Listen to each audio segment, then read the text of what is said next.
Hello and welcome to lesson 1 of week 20. In this lesson, we are going to look at how to use events to create the drag and drop for HTML elements. Now in HTML, we cannot place an element on another element, but in HTML5, we have several events that can allow us to drag an element from a container or from a part of a page and drop it on another part of a page. First of all, we are going to create these containers on the page, and then we are going to use JavaScript to write functions that will allow us to drag and to drop. So I have two files here, the drag.html and the drag.js file. On this file, we are going to create containers that will hold an object that we want to drag and drop. So we're going to do this in its simplest form, and then we're going to apply this to creating a page that holds, let's say, images. For instance, let's say we want to create a page for kindergarten students where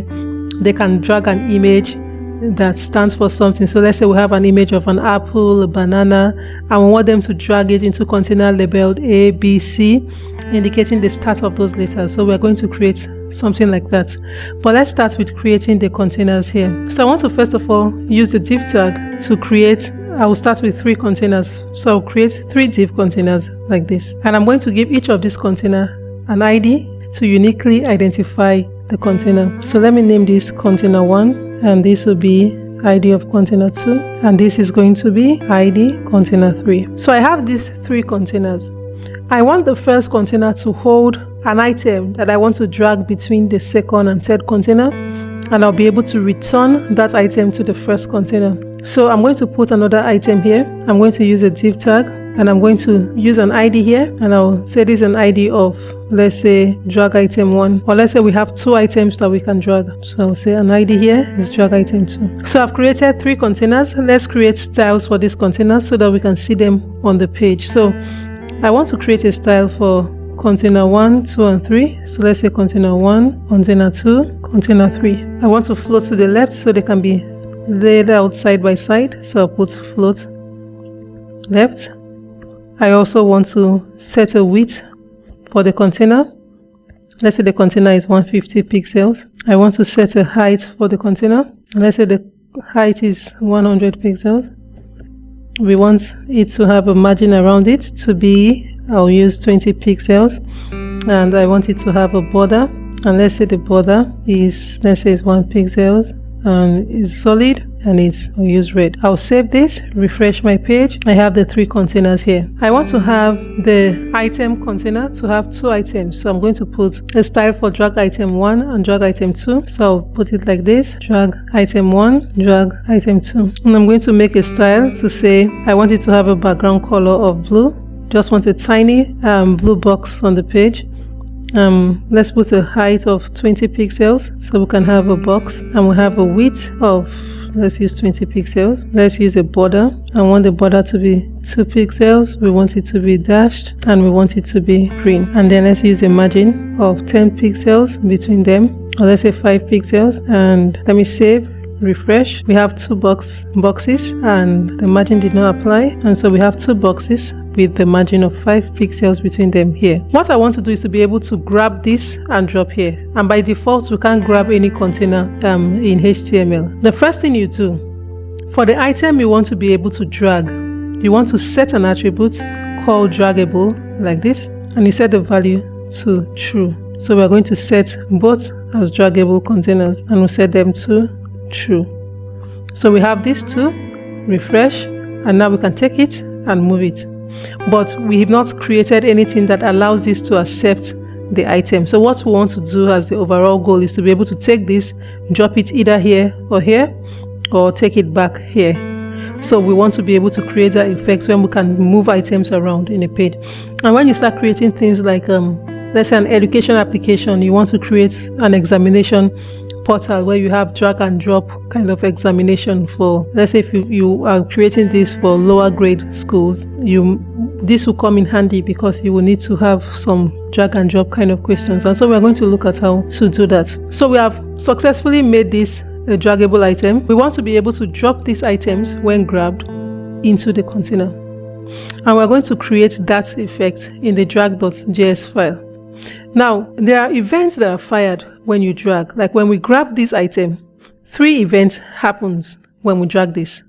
One of the events is drag start. As I grab this, the drag start event fired. As long as I keep moving, the drag event is fired. And when I stop, the drag end fires. So there are 3 events that fires. When I drag these items, these 3 events happens, and at that point, this item I'm dragging becomes the target item. When I drop, the item that is dropped becomes the target item. If I drop the item, or 4 events happens, we have the drag enter that happens as soon as the drag element is over the drag target. So once this is over this, drag enter starts. Once I continue moving around the boundaries, I will have my drag over firing. And once I leave that boundary, drag leave fires. And when I drop it there, the drop event fires. So there are different events we can use. And we can use the drag enter, drag over, drag leave to create styles, different styles, like we have in the link where you hover around when it's active, those kind of styles. So we can call those events, and on those events happening, we want to change the style, maybe change the border, we want to highlight the container to tell us that we are around the boundaries, things like that. But we're going to focus more on when we start dragging and when we drop, and those are the styles we are going to create. And because when we start dragging, the first thing we want to do is to always allow the elements to be able to accept another element drop on it. And so we're going to create a function first, and that function we're going to name it allow drop, and we're allowing a drop event to happen here. What we'll do, we want to prevent the default behavior, which is that element should not allow other elements to be dropped on them. So we're preventing default in the allow drop function. We want to have another function, and this function we want it to be a function that allows us to drag the element, and when it drags the element, we want it to grab the ID of the element being dragged.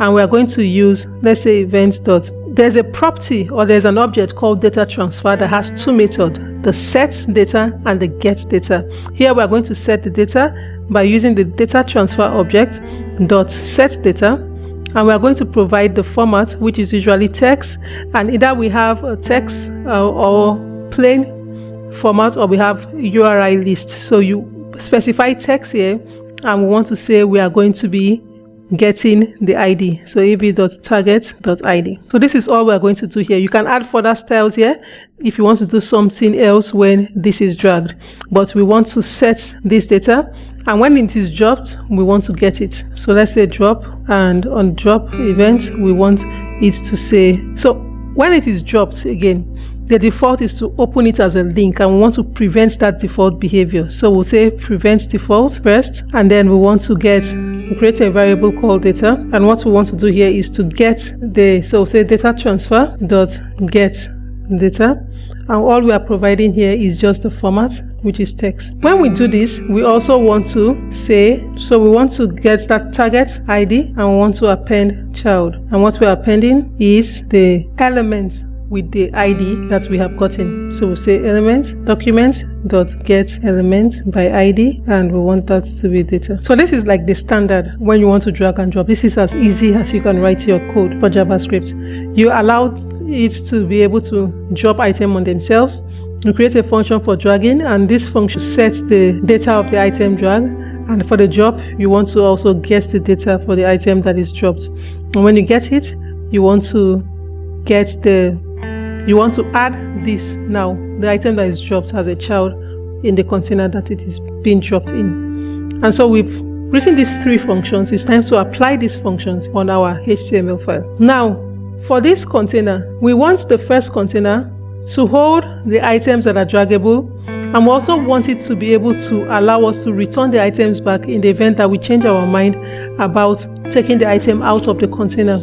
And what we will do here is to add an attribute called onDrop. So if you want to use it as add event listener, you're going to be using the drop event and call the function. And so we want to say onDrop, and we'll call the function drop like this. We also want to allow when the draggable item comes back here, so we'll say onDragOver. When it comes here, we want it to take the function allow drop. So it should allow it to drop the item here. This onDrop and onDragOver, we're going to add it to all the containers that should allow drop of item in them. Now for the item that are draggable, we want to add just one function, the drag function. So we say on drag start. So once we start dragging, we want it to call the function drag. In the parentheses, we'll give it the argument event. When I save this and all is well, I should be able to grab this item and drop it in another container, drag this and drop it in another container. We're going to check our code.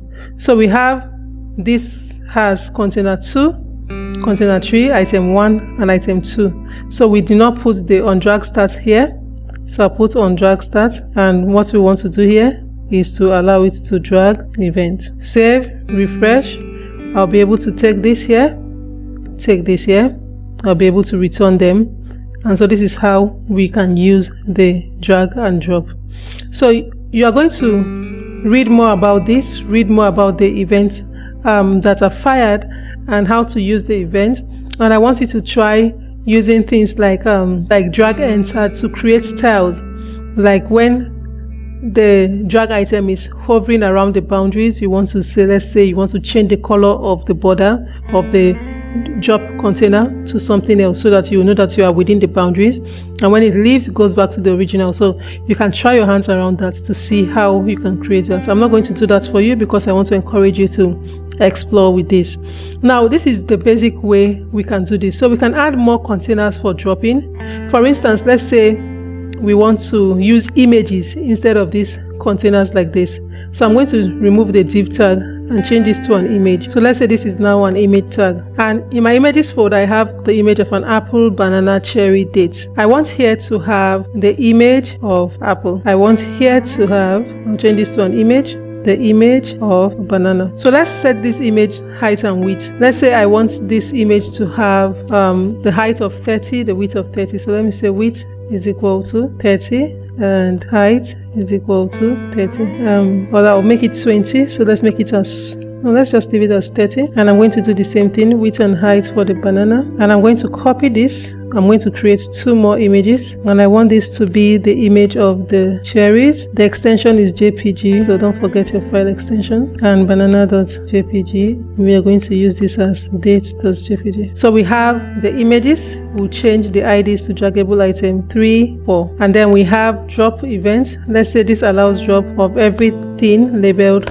A, labeled B. So let's create 2 more containers, container 4 and 5. So let's say this is container 4, container 5. Let's name this C and this D. And so we'll go back to our styles. We want to remove the style for the drag item. We want to add container 4 and container 5 here. Let's save this, refresh our page to see if we have all our images. So I have the 4 images here, and I have made all of these the containers where we want to drag these images, grab it, and drop it anywhere. So what we want to do is, let's assume that this is a question and we want the children to be able to take the picture that starts with an A, put it in the container labeled A. So we put apple here, we put banana there, we put cherries there, and we put dates there. So if we have more images here that are not draggable, you can leave it there, and this would be like answers to questions that they've arranged them in correct order or in their correct container. So these are the kind of applications you can develop using them drag and drop. And so in summary, we can use events to drag and drop items from one location to another, and we can put an element on another element by preventing the default behavior of elements. When we add the attributes on the HTML element, we use the onDrop attributes to be able to apply a function or write a function that will allow us to drop an element on another element, and then we use the onDragOver to allow the drop event on the container that should accept an item be dropped on it. And for the drag item, we specify the draggable attributes and we set it to true. And then we use the onDragStart attributes to specify what happens when we drag the item or when we grab the item to drag. And then for all the elements that should accept, they should always have the onDrop and the onDragOver attributes at the minimum. And then we can apply more things like trying to do drag leave, drag enter. Styles, we can change the styles. We can use CSS to apply. When we have onDragOver, what do? Maybe if we are dragging over, we want to change the container or the borders to green. We want to do something. So I want you to explore that way and see how you can play around with this to create more styles when you hover around a droppable container or a container that allows drop. When you leave that place after hovering, what happens. So explore that and use that. And this is where we end this lesson. Thank you and see you in the next lesson.